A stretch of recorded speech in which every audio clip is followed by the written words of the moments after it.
चले वतन की ओर डाल के प्रेम की डोर, हम चले वतन की ओर डाल के प्रेम की डोर, बाबा खींच रहा है आज सहज ही अपनी ओर, हम चले वतन की ओर।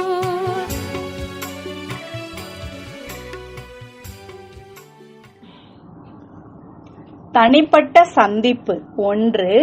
எப்பொழுதுமே தன்னை சக்திசாலியான ஆத்மா என்ற இந்த அனுபவத்தில் இருங்கள். சக்திசாலியான ஆத்மாக்களின் எதிரில் மாயாவின் தடை இருந்தாலும், நபர் மூலமாகவோ அல்லது இயற்கை மூலமாகவோ தடை வந்தாலும் அந்த தடை தன்னுடைய பாதிப்பை ஏற்படுத்த முடியாது. அந்த மாதிரி மாஸ்டர் சர்வ சக்திவானாக ஆகியிருக்கிறீர்களா அல்லது பலகீனமானவராக இருக்கிறீர்களா?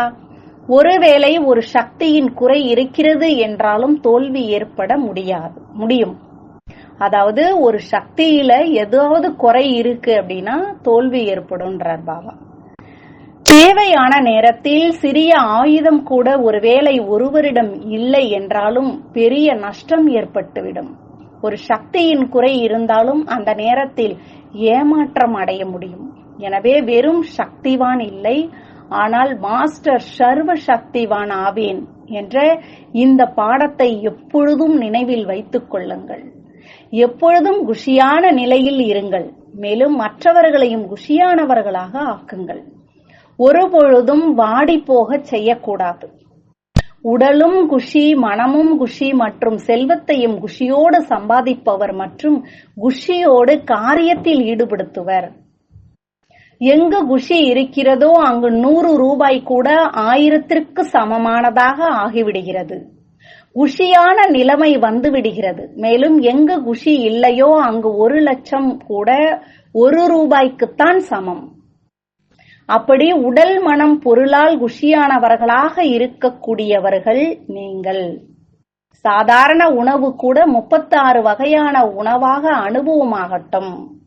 அப்படி நாம் எப்பொழுதும் குஷி நிறைந்தவராக இருப்பவர்கள் என்ற இந்த வரதானத்தை நினைவு வைத்துக் கொள்ளுங்கள். வாடி போகச் செய்வது மாயாவின் துணைவர்களுடைய வேலை மற்றும் குஷி நிறைந்தவர்களாக இருப்பதற்கான வேலை தந்தையின் குழந்தைகளினுடையது. தன்னை ஒருபொழுதும் ஏழை என்று என்ன பண்ண முடியாது, ஏழை என்று நினைக்காதீர்கள். தன்னை ஒருபொழுதும் ஏழை என்று நினைக்காதீர்கள்னு பாபா குறிப்பிடுறாங்க. அனைவரையும் விட பணக்காரன் நாம் ஆவோம். உலகத்தில் பணக்காரர்களை பார்க்க வேண்டும் என்றால் உங்களை பார்க்கட்டும். ஏனென்றால் உண்மையான செல்வம் உங்களிடம் இருக்கிறது. அழியும் செல்வம் இன்றிருக்கிறது, நாளை இருக்காது. ஆனால் அழியாத செல்வம் உங்களிடம் இருக்கிறது.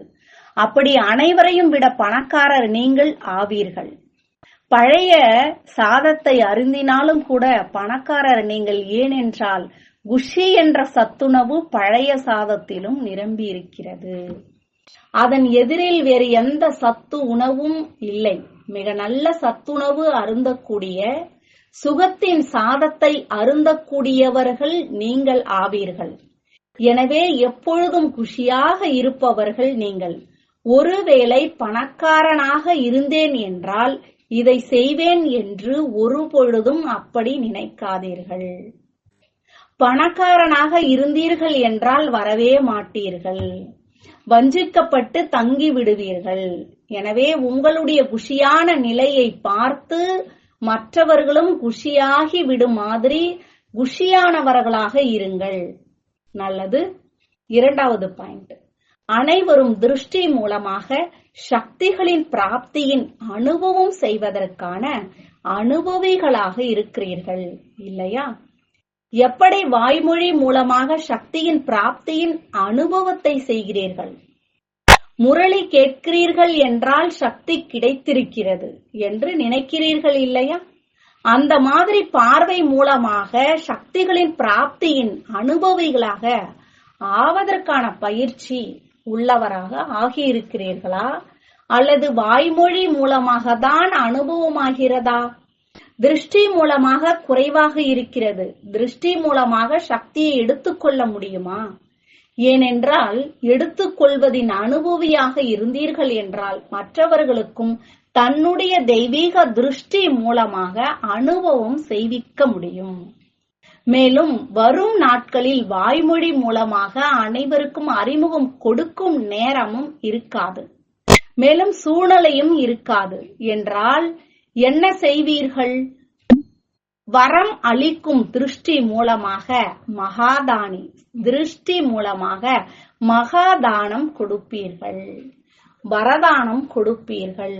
அப்படி முதலில் தன்னுள் எப்பொழுது அனுபவம் இருக்குமோ அப்பொழுதுதான் மற்றவர்களுக்கு செய்விக்க முடியும். திருஷ்டி மூலமாக அமைதியின் சக்தி, அன்பின் சக்தி, சுகம் மற்றும் ஆனந்தத்தின் சக்தி அனைத்தும் பிராப்தியாகிறது. ஜட சிலைகளின் எதிரில் சென்றாலும் கூட ஜட சிலைகளையோ பேசுவது இல்லைதான் இல்லையா? இருந்தாலும் பக்த ஆத்மாக்களுக்கு ஏதாவது பிராப்தி ஆகிறது, அதனால் தான் செல்கிறார்கள் இல்லையா? எப்படி பிராப்தி ஆகிறது?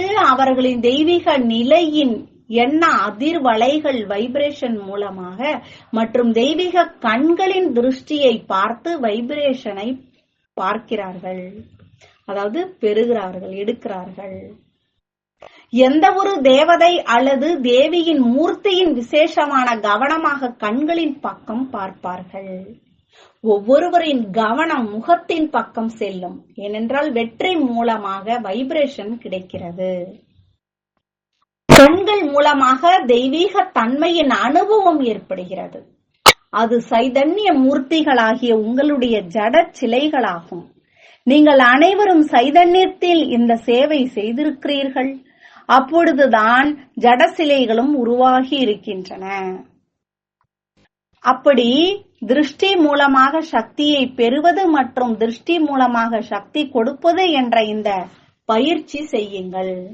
சாந்தியின் சக்தியின் அனுபவம் மிக உயர்ந்தது. எப்படி தற்சமயம் அறிவியல் சக்தியின் பிரபாவம் இருக்கிறது, ஒவ்வொருவரும் அனுபவம் செய்கிறார்கள். ஆனால் அறிவியலின் சக்தி அமைதியின் சக்தியிலிருந்துதான் வெளியாகி இருக்கிறது இல்லையா? இப்பொழுது அறிவியலின் சக்தி அற்ப கழகத்திற்கான பிராப்தியை செய்வித்துக் கொண்டிருக்கிறது என்றால் அமைதியின் சக்தி எவ்வளவு பிராப்தியை செய்விக்கும்? பல கோடி மடங்கு. அப்படியானால் இந்த அளவு சக்தியை சேமிப்பு செய்யுங்கள். தந்தையின் திவ்ய திருஷ்டி மூலமாக தன்னுள் சக்தியை சேமித்தீர்கள் என்றால் தான் தேவையான நேரத்தில் கொடுக்க முடியும். தனக்காக மட்டும் சேமித்தீர்கள் மற்றும் காரியத்தில் ஈடுபடுத்தினீர்கள் என்றால் சம்பாதித்தீர்கள், சாப்பிட்டீர்கள் என்ற மாதிரி ஆகிவிடும். யாராவது சம்பாதித்ததை சாப்பிட்டு முடித்து விடுகிறார் என்றால் அவருக்கு ஒரு பொழுதும் சேமிப்பு கணக்கு இருக்காது. மேலும் யாரிடம் சேமிப்பு கணக்கு இல்லையோ அவருக்கு தேவையான நேரத்தில் ஏமாற்றம் கிடைக்கிறது. ஏமாற்றம் கிடைத்தால் துக்கம்தான் பிராப்தியாகும். ஒருவேளை அமைதியின் சக்தியை சேமிக்கவில்லை, திருஷ்டியின் மகத்துவத்தின் அனுபவம் இல்லை என்றால் கடைசி நேரத்தில் உயர்ந்த பதவி பிராப்தி செய்வதில் ஏமாற்றம் அடைந்து விடுவீர்கள். பின்பு துக்கம் இருக்கும், வேதனை இருக்கும் இல்லையா? எனவே இப்பொழுதிலிருந்தே தந்தையின் திருஷ்டி மூலமாக பிராப்தி ஆகியிருக்கும் சக்திகளை அனுபவம் செய்து சேமிப்பு செய்து கொண்டே இருங்கள். நல்லது. வரதானம். சத்தியத்தின் சக்தி மூலமாக இயற்கை மற்றும் உலகை சதோ பிரதானமாக ஆக்கக்கூடிய மாஸ்டர் விதியை உருவாக்குபவர் ஆகுக. குழந்தைகள், நீங்கள் சத்தியத்தின் சக்தியை தாரணை செய்து மாஸ்டர் விதியை உருவாக்குபவராக ஆகுகிறீர்கள் என்றால் இயற்கை சதோ பிரதானம், அதாவது உயர்ந்த நிலை ஆகிவிடுகிறது. யுகம் சத்யுகமாகி விடுகிறது. அனைத்து ஆத்மாக்களும் கதியின் அதிர்ஷ்டத்தை உருவாக்கிக் கொள்கிறார்கள். உங்களுடைய சத்தியம் பாரஸிற்கு சமமானது. எப்படி பாரஸ் இரும்பையும் தங்கமாக்கி விடுகிறதோ அதேபோல் சத்தியத்தின் சக்தி ஆத்மாவை, இயற்கையை, நேரத்தை, அனைத்து பொருட்களை, அனைத்து சம்பந்தத்தை, சம்ஸ்காரங்களை, உணவு பழக்கத்தை சதோ பிரதானம் ஆக்கிவிடுகிறது.